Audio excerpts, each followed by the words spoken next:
ba niyo? Madadagdagan yung safety niya? Ha? Ayaw ba niyo? Mati-safety pa siya? Oo. Ganyan niya, mautong lang. Bitak na yun.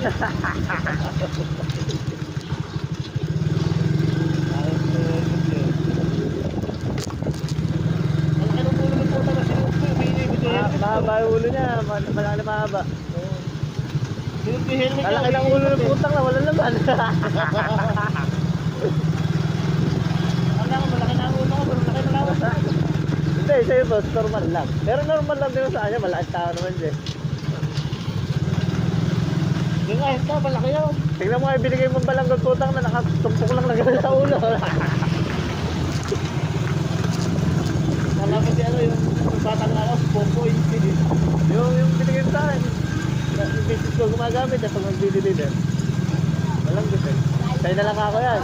Marami pa ron sa bahay. Pinipati kaya mga kasama ko yun.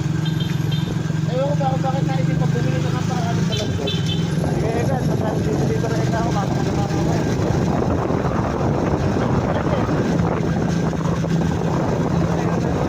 Kaya ka nakatog pa rin ako doon.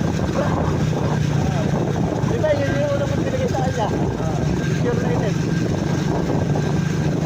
Balik tayo ako, ito, kaso sa'yo ako.